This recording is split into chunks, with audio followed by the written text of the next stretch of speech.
that something was wrong with Emily was a couple of weeks before she was diagnosed. Remember, we started seeing bruises on her, and one night in the bathtub, I counted 21 bruises, and I called you at work, and I said, Tom, she has 21 bruises on her body. I think that's kind of weird. And you said, oh, she just plays hard. That's normal for a kid. And you know that I'm a worry wart. I worry about everything. So, of course, I was thinking, there's something wrong. We need to take her to the doctor. And you were like, no, it's just bruises. But then on my way to work the one morning, I was thinking about the bruises, and I was thinking that her gums were bleeding when she brushed her teeth. And when I got to work, I Googled those symptoms. I Googled bruising and gums bleeding, and as soon as you Google that, information about leukemia came out. And so then I told you that I texted Brenda, my sister, who's a nurse, and when I texted her, she never responded to me, but she had sent a text to you crying, saying that Emily had signs of leukemia. And so I remember when I came home from work that day, you said, what did you say to Brenda? Because she called me crying, saying that Emily has leukemia.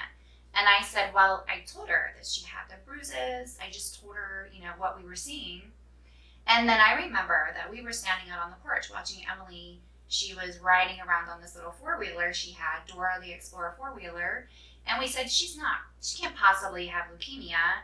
She's healthy. She had energy. She wasn't losing weight. She looked like a normal 5-year-old.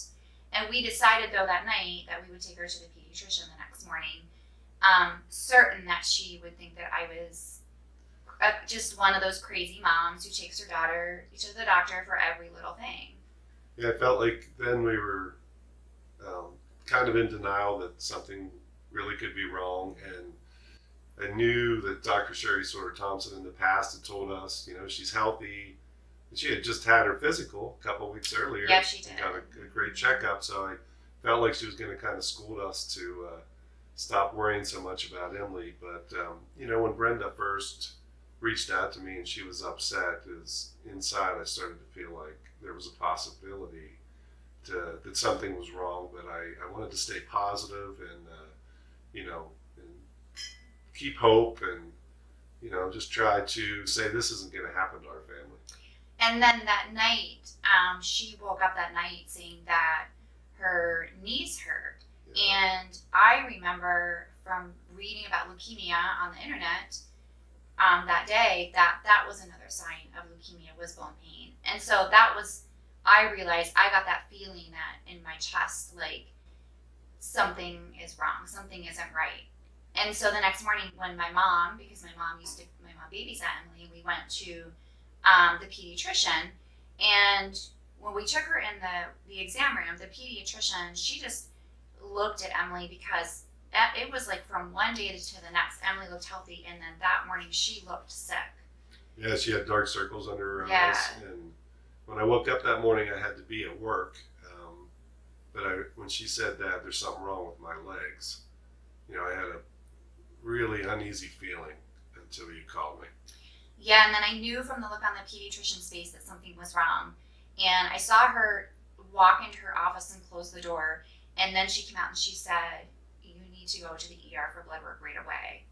And so my mom and I took Emily to the emergency room and took blood work. And that's when I called you and said, you need to come right away. Something is really wrong.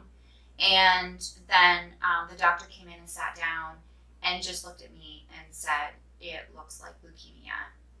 And I was working in the bucket truck on the power lines, and when you called, and I started in, thinking something bad is going on, but it's not going to be cancer, until you called me back and said that she just very bluntly said that Emily has leukemia. Mm-hmm. And then all I could think of is telling you to hold it together because Emily had to see strength in us and she had to believe she was going to get better. And then I hung up the phone and completely broke down.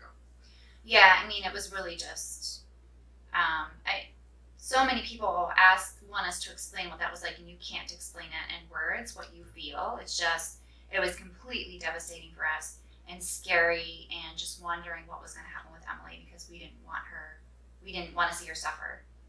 Yeah, and I remember thinking basically that the people that I knew of that got leukemia died. And I thought, we can't let this happened does. You know, we're going to have to do whatever it takes to give her the best chance to survive. Yep.